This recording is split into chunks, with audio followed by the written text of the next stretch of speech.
ഐശ്വര്യ റായിയും അഭിഷേക് ബച്ചനും വേർപിരിയുന്നു എന്ന അഭ്യൂഹം അടുത്തിടെ വ്യാപകമായി പ്രചരിച്ചിരുന്നു.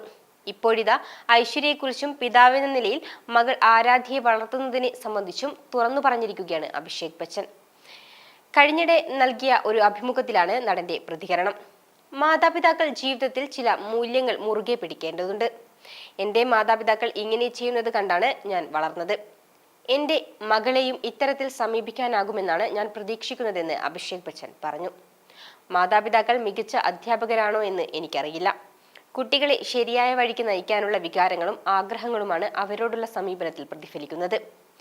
എന്റെ മാതാപിതാക്കൾ പെരുമാറുന്നത് കണ്ടാണ് ഞാൻ പഠിക്കുന്നതും കാര്യങ്ങൾ ഉൾക്കൊള്ളുന്നതും. സ്വയം തീരുമാനങ്ങൾ എടുക്കാൻ അവർ എനിക്ക് സ്വാതന്ത്ര്യം തന്നിട്ടുണ്ട്.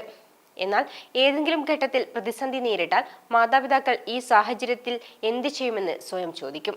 നിങ്ങൾ എന്റെ പിതാവുമായാണ് എന്നെ താരതമ്യം ചെയ്യുന്നതെങ്കിൽ ഏറ്റവും മികച്ചതിനോടാണ് നിങ്ങളുടെ താരതമ്യം. ഈ രീതിയിൽ ഏറ്റവും മികച്ചതുമായി നിങ്ങൾ എന്നെ താരതമ്യം ചെയ്യുന്നത് ഒരു അംഗീകാരമായാണ് ഞാൻ കാണുന്നത്. എന്റെ മാതാപിതാക്കളും കുടുംബവും ഭാര്യയും എന്റേതാണ്. അവരുടെ നേട്ടങ്ങളിൽ അഭിമാനിക്കുന്ന ആളാണ് ഞാൻ. 2007 ഏപ്രിലിലാണ് ഇരുവരും വിവാഹിതരായത്. 2011 ആരാധ്യ ജനിച്ചത്. അടുത്തിടെ നൽകിയ ഒരു അഭിമുഖത്തിൽ കരിയർ പോലും ത്യജിച്ച് മകളെ നോക്കി വീട്ടിലിരിക്കുന്ന ഐശ്വര്യയോട് അകമഴിഞ്ഞ നന്ദിയുണ്ടെന്ന് അഭിഷേക് പറഞ്ഞു. അടുത്തിടെ നൽകിയ ഒരു അഭിമുഖത്തിൽ കരിയർ പോലും ത്യജിച്ച് മകളെ നോക്കി വീട്ടിലിരിക്കുന്ന ഐശ്വര്യയോട് അകമഴിഞ്ഞ നന്ദിയുണ്ടെന്ന് അഭിഷേക് ബച്ചൻ നേരത്തെ പറഞ്ഞിരുന്നു. ഐശ്വര്യ കാരണമാണ് തനിക്ക് സൗകര്യത്തോടെ ജോലിക്ക് പോകാൻ കഴിയുന്നതെന്നും അക്കാര്യത്തിൽ താൻ അനുഗ്രഹീതനാണെന്നുമായിരുന്നു അഭിഷേകിന്റെ പ്രതികരണം.